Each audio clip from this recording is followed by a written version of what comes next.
PG set or gate ద్వారా ఎవరైతే తెలంగాణలో ఎంటెక్ ఆర్ ఎంఆర్క్ ఎవరైతే చేద్దాం అనుకుంటున్నారో మనకు పీజీ సెట్ వెబ్ కౌన్సిలింగ్ సంబంధించిన నోటిఫికేషన్ అప్డేట్ అయితే వచ్చిందండి. ఈ వీడియోలో మీకు వెబ్ ఆప్షన్స్ ఎప్పుడు పెట్టుకోవాలి, వెబ్ ఆప్షన్స్ కావచ్చు, రిజిస్ట్రేషన్ డేట్స్ కావచ్చు, కాలేజెస్ లిస్ట్ కావచ్చు, వెబ్ ఆప్షన్స్ ప్రాసెస్ ఏ విధంగా చేసుకోవాలి, కౌన్సిలింగ్ ప్రాసెస్ ఏ విధంగా ఉంటుంది, కంప్లీట్ ఇన్ఫర్మేషన్ అండ్ సర్టిఫికేట్స్ ఏమేమి కావాలో కూడా ఇదే వీడియోలో అయితే చెప్తానండి. సో పాయింట్ వైజ్ చెప్తాను, సో దట్ ఎవరైతే బీటెక్ ఫైనల్ ఇయర్ వాళ్ళు ఉన్నారో అండ్ బీటెక్ పాస్ అవుట్ అయిన వాళ్ళకు కౌన్సిలింగ్ ఏ విధంగా ఉంటుందో ఇప్పుడు డీటెయిల్గా ఎక్స్ప్లెయిన్ చేస్తాను. సో ఫస్ట్ పాయింట్ వచ్చేసి మనకు పీజీ సెట్ వెబ్సైట్లోనే అన్ని అప్డేట్స్ అయితే ఉంటాయి. అందులో ఫస్ట్ పాయింట్ వచ్చేసి మనకు PG CET registration. So PG సెట్లో ఎవరైతే క్వాలిఫైడ్ స్టూడెంట్స్ ఉంటారో వాళ్ళు అండ్ గేట్ క్వాలిఫైడ్ స్టూడెంట్స్ ఉంటారో వాళ్ళందరూ మనకు పీజీ సెట్ రిజిస్ట్రేషన్ వెబ్సైట్లో మీరైతే లాగిన్ చేసుకోవచ్చు. సో వెబ్ కౌన్సిలింగ్ వచ్చేసి మనకు రిజిస్ట్రేషన్ 2 to 9 జూలై. మీరు సెకండ్ రోజున వేసుకోవచ్చు, 3rd, 4th, 5th up to 9th is the last date.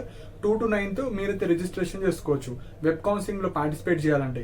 Second point వచ్చేసి మనకు ఫిజికల్ వెరిఫికేషన్. సో ఎవరైతే special category students like NCC, cap, pH, sports ఇలాంటి స్టూడెంట్స్ కి స్పెషల్ రిజర్వేషన్ ఉంటుంది. ప్రతి కాలేజ్లో సమ్ పార్ట్ ఆఫ్ రిజర్వేషన్ మీకు ఉంటుంది.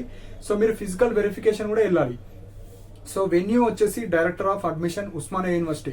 సో ఉస్మానియా యూనివర్సిటీలో మీకు డైరెక్టర్ ఆఫ్ అడ్మిషన్ బ్లాక్ ఉంటుంది. ఆ బ్లాక్ కి with original certificates, 1 set of xerox, photo, Aadhaar card, me certificates ఇప్పుడు నేను ఏవైతే వీడియోలు చెప్తానో అవన్నీ తీసుకొని మీరు ఫిజికల్ వెరిఫికేషన్కి వెళ్ళాలి. ఎన్సీసీ ఉన్న వాళ్ళు 7th జూలై రోజు, స్పోర్ట్స్ అండ్ క్యాప్ ఉన్న వాళ్ళు 8th జూలై రోజు, లైక్ పిహెచ్ సర్టిఫికేట్ ఉన్న వాళ్ళు 9th జూలై రోజు మీరైతే అక్కడికి ఒరిజినల్స్ తీసుకొని వెళ్ళాలి. థర్డ్ పాయింట్ వచ్చేసి మనకు మీరు 2nd to 9th అప్లై చేసుకుంటారు కదా సర్టిఫికేట్స్. కొంతమంది ప్రాపర్ గా పెట్టారు సర్టిఫికేట్స్, కొంతమంది దగ్గర సర్టిఫికేట్స్ ఉండవు.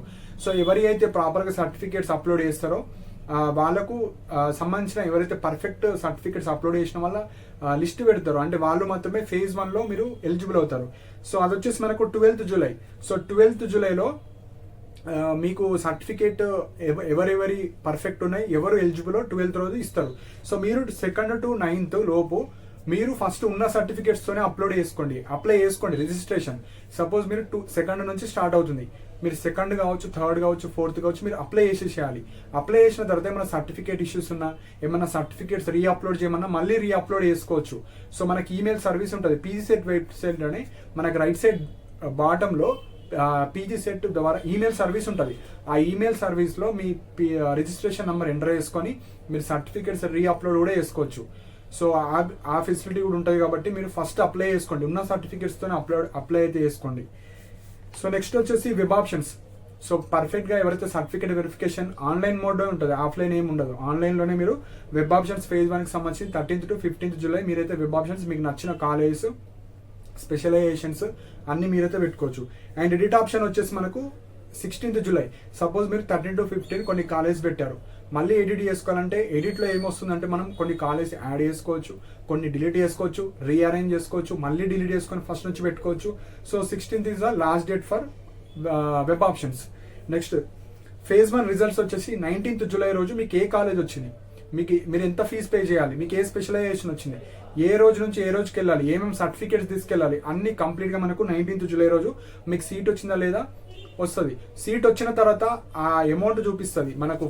ఫీజు రియంబర్స్మెంట్ వాళ్ళకు ఒక విధంగా ఉంటుంది, గేట్ వాళ్ళకు ఒక విధంగా ఉంటుంది, నాన్ ఫీజు రియంబర్స్మెంట్ స్టూడెంట్స్కి ఒకలాగా ఉంటుంది. అందులో ఫీ ఉంటుంది. ఆ ఫీ మీరు ఫస్ట్ ఆన్లైన్లో పే చేసి కాలేజ్ కూడా రిపోర్ట్ చేయాలి. College reporting as per schedule 20 to 24 July. ఇది మనకు counselling process. So first registration చేసుకోవాలి, సర్టిఫికేట్స్ చెక్ చేస్తారు. సర్టిఫికేట్స్ అన్ని ప్రాపర్గా ఉన్నాయంటే వెబ్ ఆప్షన్స్ పెట్టుకోవాలి. వెబ్ ఆప్షన్స్ పెట్టిన తర్వాత సబ్మిట్ చేయాలి. సబ్మిట్ చేసిన తర్వాత మీ ర్యాంక్, కేటగిరీ, మీ బ్రాంచ్ అన్ని చూసి ఒక సీట్ అయితే ఇస్తారు.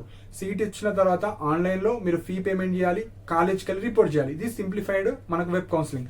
సో ఇప్పుడు ఈ రిజిస్ట్రేషన్ అని చెప్పాను కదా 2nd to 9th, అందులో ఎలాంటి సర్టిఫికేట్స్ అప్లోడ్ చేయాలో ఇప్పుడు వెరీ వెరీ ఇంపార్టెంట్ అండి. సో ఫస్ట్ పాయింట్ వచ్చేసి మనకు ర్యాంక్ కార్డ్. సో మీరు పీజీ సెట్ 2026 క్వాలిఫైడ్ అయితే దానికి సంబంధించిన ర్యాంక్ కార్డ్ అప్లోడ్ చేయాలి. అండ్ గేట్ ఆర్ జీప్యాడ్ వాళ్ళైతే గేట్ కి సంబంధించింది 26, 25, 24 ఈ 3లో మీరు ఏది క్వాలిఫైడ్ అయినా ఎలిజిబుల్ కాబట్టి అది పెట్టవచ్చు. సెకండ్ వచ్చేసి మనకు ప్రొవిజనల్ సర్టిఫికేట్. సో ప్రొవిజనల్ దేనిది, మీ బీటెక్ది. So final year students provisional లేకపోయినా నో ప్రాబ్లం, మీరు 8 సెమిస్టర్ మెమోస్ పర్ఫెక్ట్ గా పాస్ అయి ఉంటే సరిపోతుంది. అండ్ ఇక్కడ provisional certificate consolidated memo. So మీ 8 సెమిస్టర్ మెమోస్ కలిపి ఒకే మెమోలో ఇస్తారు. CGPA దానికి సంబంధించిన మెమో కూడా కావాలి. అండ్ ప్రొవిజనల్ CMM లేకపోతే 8 సెమిస్టర్ మెమోస్ అయితే ఉండాలి. సో స్కాన్ చేసి పెట్టుకోండి ఫొటోస్ తీసి. అండ్ రిజల్ట్స్ రాని వాళ్ళు, ఇంకేమన్నా ఎగ్జామ్స్ బ్యాక్లాగ్స్ ఉన్న వాళ్ళు మీరు phase 1 లో అయితే ఎలిజిబుల్ కాదు. మీరు 8th సెమిస్టర్ కనీసం 8th సెమిస్టర్ పాస్ అయి ఉంటే ఎలిజిబుల్, లేకపోతే phase 2లో మీరు ఎలిజిబుల్. phase 1 తర్వాత phase 2 కూడా ఉంటుంది. సో phase 1 లోపు మీరు సర్టిఫికెట్స్ అన్ని అప్లోడ్ చేయాలి, అప్పుడు మాత్రమే ఎలిజిబుల్ అవుతారు. సో నెక్స్ట్ వచ్చేసి ఇంటర్ ఆర్ డిప్లొమా సర్టిఫికేట్స్ ఉండాలి, అంటే బేసిక్ ఇంటర్. సో కొంతమంది డిప్లొమా స్టూడెంట్స్ ఉంటే డిప్లొమా, ఇంటర్ అయితే ఇంటర్ అప్లోడ్ చేయాలి. నెక్స్ట్ 10th మెమో కూడా అప్లోడ్ చేయాలి. 5th వచ్చేసి bonafides. So as per notification మనకు 9th నుంచి అడుగుతారు, కానీ ఫస్ట్ టు బీటెక్ వరకు మీరు బోనాఫైడ్స్ అన్ని పెట్టుకోండి. బీటెక్ బోనాఫైడ్ లేకపోతే మీరు 8th సెమిస్టర్ మెమో కావచ్చు, నేను కొన్ని సర్టిఫికేట్స్ చెప్తాను, అవి మీరు పెట్టుకోవచ్చు.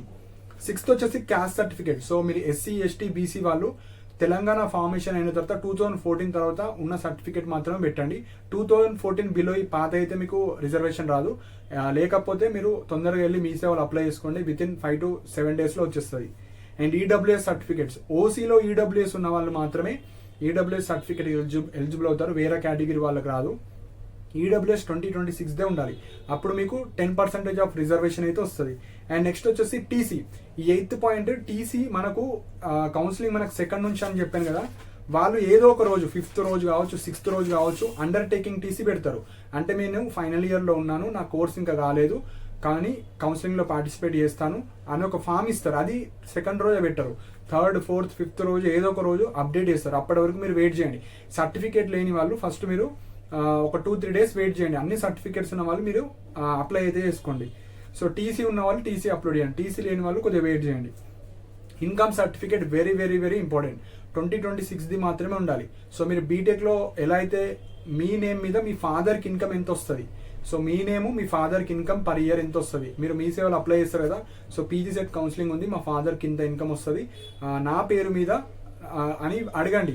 మీ ఫాదర్ మీ గ్రాండ్ ఫాదర్ది కాదు, మీది మీ ఫాదర్ది. మీ ఫాదర్కి ఎంత వస్తుంది, మీరు బీటెక్లో ఎట్లయితే ఇన్కమ్ పెట్టారో సేమ్ ఇన్కమ్, కానీ అప్డేటెడ్ 2026 ఉండాలి. 2025 ఉంది, 2024 ఉంది అంటే రాదు మీకు ఫీజు రియంబర్స్మెంట్. రిజల్ట్స్ రోజే మీకు విత్ ఫీజు వచ్చేస్తుంది. నేను మళ్ళీ రిజల్ట్స్ తర్వాత పెట్టుకుంటా అంటే అట్లా కుదరదు, ఇప్పుడే మీరు ఏదైనా అప్డేట్ చేసుకోవాలి.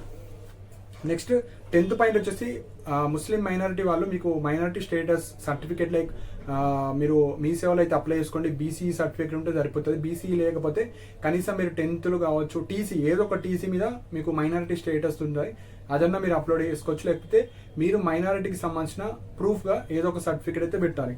అండ్ ఎవరైతే PH NCC cap sports students ఉంటారో మీకు స్పెషల్ రిజర్వేషన్ రావాలంటే ఈ సర్టిఫికేట్స్ కూడా మీరు అప్లోడ్ చేసుకోవాలి. అండ్ ఫీజు రియంబర్స్మెంట్ ఇష్యూస్ ఉన్న వాళ్ళు, సో ఎవరైతే ఫైనల్ ఇయర్ స్టూడెంట్స్ ఉంటారో మోస్ట్లీ 90% ఫైనల్ ఇయర్ స్టూడెంట్స్ ఉంటారు. అండ్ ఎవరైతే కోర్స్ అయిపోయిన తర్వాత due to fees reimbursement issues వల్ల బీటెక్ సర్టిఫికేట్స్ మీ దగ్గర లేకపోతే మీరు ఏం చేయండి, మీ కాలేజ్కి వెళ్ళి కోర్స్ కంప్లీషన్ సర్టిఫికేట్ అడగండి. కోర్స్ కంప్లీషన్ అంటే మీ కోర్స్ అయిపోయినట్టు ఆ కాలేజ్లో, అందులో ఏముండాలి, మీ నేమ్, మీ బ్రాంచ్, ఏ ఇయర్ నుంచి ఏ ఇయర్ పాస్ అవుట్ అయ్యారు, మీకు ఎంత CGPA వచ్చింది, పాస్ అయ్యారా, ఫెయిల్ అయ్యారా, college name, college stamp, HOD stamp కావచ్చు, కాలేజ్ స్టాంప్ కావచ్చు, అది ఉంటేనే మీకు ఎలిజిబుల్ చేస్తారు. సో కోర్స్ కంప్లీషన్ అంటే అది, అంటే మీరు పాస్ అయినట్టు. కస్టోడియన్ సర్టిఫికేట్ అంటే మీ సర్టిఫికేట్స్ అన్ని మీ కాలేజీలో ఉన్నట్టు ప్రూఫ్. అది దేనికి యూజ్ అవుతుంది, కౌన్సిలింగ్లో యూజ్ అవుతుంది. అండ్ మీరు కాలేజ్ రిపోర్టింగ్ అప్పుడు వేరే ఏదో ఒక కాలేజీలో వస్తుంది కదా మీకు MTechకి సంబంధించిన కోర్స్, అక్కడ వాళ్ళన్ని ఒరిజినల్స్ అడుగుతారు. సపోజ్ ఒరిజినల్ లేకపోతే ఈ కస్టోడియన్ సర్టిఫికేట్ నా బీటెక్ కాలేజ్లో ఉన్నాయి, డ్యూ టు ఫీజు రియంబర్స్మెంట్ నాకు ఇంకా సర్టిఫికేట్స్ ఇవ్వలేరని చెప్పొచ్చు. సో అట్లా కస్టోడియన్ అంటే సర్టిఫికేట్ పర్పస్, కోర్స్ కంప్లీషన్ అంటే మీ కోర్స్ అయిపోయినట్టు ప్రూఫ్. సో అవి రెండు తెచ్చుకోండి. నెక్స్ట్ ఫోటో సిగ్నేచర్ మీరు అప్లోడ్ చేసుకోవాలి, రీసెంట్ ఫోటో కావచ్చు, పాతది ఉన్నా నో ప్రాబ్లం, ఫోటో సిగ్నేచర్ ఉండాలి. అండ్ ఎవరైతే తెలంగాణలో లోకల్ అయ్యి సమ్ పార్ట్ ఆఫ్ ఎడ్యుకేషన్ అంటే బీటెక్ కావచ్చు అదర్ స్టేట్లో చదివితే మీరు అన్రిజర్వ్డ్ కింద వస్తారు. సో అన్రిజర్వ్డ్ అంటే 15% ఆఫ్ ద సీట్స్లో మాత్రమే వస్తారు. కాబట్టి మీరు రెసిడెన్సీ ప్రూఫ్ కావచ్చు, మీ బోనాఫైడ్స్ కావచ్చు ప్రూఫ్గా పెట్టాలి. కాకపోతే మీరు అన్ని సీట్స్కి ఎలిజిబుల్ అవ్వరు, ప్రతి కాలేజ్లో 15% ఆఫ్ ద సీట్స్ మాత్రమే ఎలిజిబుల్ అవుతారు. అండ్ ఎవరైతే ఇక్కడ ఎంప్లాయ్మెంట్ చేస్తూ వాళ్ళ వైఫ్స్ ఇక్కడ పీజీ సెట్ ద్వారా MTech చేద్దాం అనుకుంటే మీరు కూడా అన్రిజర్వ్డ్ కింద వస్తారు. మీరు కూడా మీ యొక్క హస్బెండ్ కావచ్చు ఎవరైనా వర్కింగ్ చేస్తున్నట్టు ప్రూఫ్గా పెట్టాలి. సో ప్రూఫ్ పెడితే మీరు 15% ఆఫ్ ద సీట్స్లో మీరు కూడా ఎలిజిబుల్ అవుతారు. రెసిడెన్సీ కావచ్చు, ఎంప్లాయర్ సర్టిఫికేట్ కావచ్చు, అవి మీరైతే తెచ్చుకొని పెట్టుకోండి. అండ్ ఇక్కడ మెయిన్ పాయింట్ వచ్చేసి రిజిస్ట్రేషన్ ఎట్లా చేసుకోవాలి. సో మీరు పీజీ సెట్ రిజిస్ట్రేషన్ ఎట్లా చేసుకున్నారో సేమ్ ప్రాసెస్ ఉంటుంది. అండ్ మన ప్రీవియస్ వీడియోస్ అన్నీ చూడండి. పీజీ సెట్ కావచ్చు, ఎంటెక్కి సంబంధించిన వీడియోస్ ఉంటాయి. లాస్ట్ 3 years మన వీడియోస్ ఉంటాయి. ఎట్లా రిజిస్ట్రేషన్ చేసుకోవాలి, ప్రాసెస్ ఏ విధంగా ఉంటుందో ఆ వీడియో కూడా నేను ఇందులోనే అటాచ్ చేసి పెడితే లాస్ట్. సో అది చూడొచ్చు. అన్ని పీజీ సెట్ రిజిస్ట్రేషన్ కావచ్చు, web counselling by student updates అని కొట్టండి, మీకు వచ్చేస్తుంది. లేకపోతే ప్లేలిస్ట్ ఉంటుంది, PG CET website or MTech MPharmacy సంబంధించిన ప్లేలిస్ట్ ఉంటుంది. అందులో ప్రీవియస్గా లాస్ట్ 1 year సేమ్ టైంలో జూన్ జూలై సెషన్లో మీరు చూడండి, వెబ్ కౌన్సిలింగ్ సంబంధించిన అన్నీ ఉంటాయి. అందులో మీరు చూసుకొని చేసుకోవచ్చు.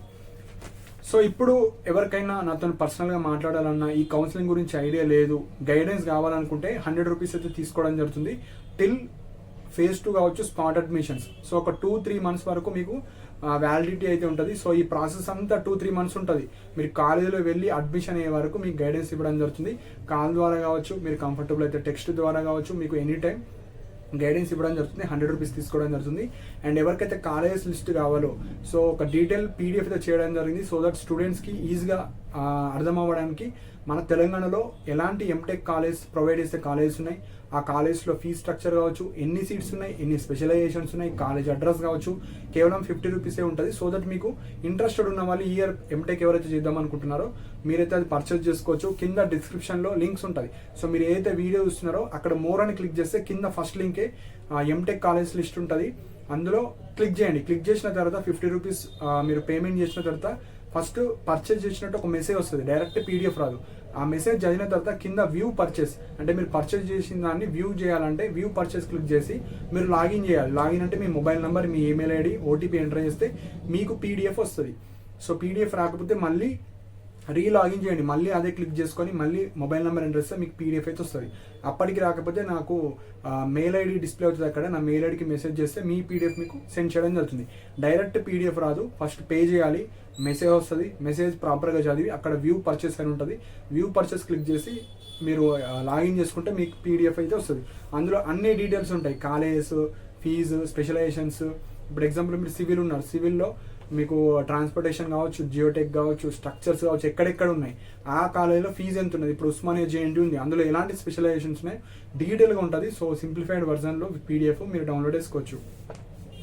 సో డౌట్స్ ఉంటే మీరు ప్రీవియస్ వీడియోస్ అయితే చూడండి. ఇప్పుడు డిగ్రీ ఎగ్జామ్స్ అయితే నడుస్తున్నాయండి, కొన్ని ఎవాల్యుయేషన్ ప్రాసెస్ కావచ్చు. సో అక్కడ వర్క్ ఎక్కువ ఉండడం వల్ల నేను వీడియోస్ అయితే చేయలేకపోతున్నాను. సో మీకు టైం ఉన్నప్పుడల్లా నేను వీడియోస్ చేస్తూ ఉంటాను. లేకపోతే ప్రీవియస్ వీడియోస్ అన్నీ చూడండి. జస్ట్ ఇయర్ ఒకటి చేంజ్ అవుతుంది, 25 బదులు 26. ప్రాసెస్ అంతా సేమ్ ఉంటుంది. జస్ట్ మీరు పీజీ సెట్ ప్లేలిస్ట్ కావచ్చు, అవన్నీ ప్రీవియస్గా మన ఛానల్లో ఉంటాయి, మీరైతే చూసుకోవచ్చు. సో నెక్స్ట్ పాయింట్ వచ్చేసి మనకు ఇందులోనే నేను ఒక వీడియో అటాచ్ చేస్తాను, ఆ రిజిస్ట్రేషన్ ప్రాసెస్ ఎట్లా చేసుకోవాలో ఆ వీడియో చూడండి. ఫస్ట్ మీరు అప్లోడ్ చేసేసేయండి ఉన్న సర్టిఫికేట్స్తోని. ఏమన్నా ఎర్రర్ వచ్చినా, ఏమన్నా సర్టిఫికేట్ ఇష్యూస్ వచ్చినా వాళ్ళు మెసేజ్ చేస్తారు మెయిల్లో ఆర్ మీరు వెబ్సైట్లోనే లాగిన్ అవుతూ చూసుకోవాలి. మీ స్టేటస్ చెక్ చేసుకోవాలి, సర్టిఫికేట్స్ ప్రాపర్గా ఉన్నాయా లేవా, ఏమన్నా మిస్టేక్స్ ఉన్నాయా. సో ఈమెయిల్ సర్వీస్ ద్వారా మీరు మళ్ళీ రీఅప్లోడ్ అయితే చేసుకోవచ్చు. సో ఆ ఈమెయిల్ సర్వీస్ ఎట్లుందో కూడా అన్ని ప్రీవియస్ వీడియోస్లో ఉంటాయి, మీరైతే చూసుకోవచ్చు. సో మీకు ఏమన్నా గైడెన్స్ కావాలన్నా, PDF కావాలన్నా కింద లింక్స్ ఉంటాయి. సో లింక్స్ ద్వారా పర్చేజ్ చేసుకోవచ్చు. కింద డిస్క్రిప్షన్లో మీరు ఏదైతే వీడియోస్ ఉన్నారో నా పర్సనల్ నెంబర్ ఉంటుంది. సో ఇంట్రెస్టెడ్ ఉన్న వాళ్ళు మాత్రం మెసేజ్ చేయండి. చిన్న డౌట్స్, సింపుల్ డౌట్స్, ఇది ఒక్క డౌట్ ఇట్లా మెసేజ్ అయితే చేయకండి, చాలా మంది చేస్తూ ఉంటారు కాబట్టి. సో ఓన్లీ గైడెన్స్ తీసుకున్న వాళ్ళకి మాత్రమే రెస్పాన్స్ వస్తుంది. ప్రీవియస్ వీడియోస్ అన్ని చూడండి, అన్ని ఇన్ఫర్మేషన్స్ అందులో ఉంటాయి. ఓన్లీ పర్సనల్గా మాట్లాడాలనుకున్న వాళ్ళు మాత్రం మెసేజ్ చేయండి. సో కింద లింక్ ఉంటుంది, ఆ లింక్ ద్వారా 50 రూపీస్లో మీకు PDF అయితే వచ్చేస్తుంది. సో ఇంకా మీకు ఏమైనా డౌట్స్ ఉంటే మీరు కింద కమెంట్స్ మెన్షన్ చేయండి. అండ్ ఇలాంటి అప్డేట్స్ కోసం మన ఛానల్ సబ్స్క్రైబ్ చేసుకోండి. And thank you for watching my video.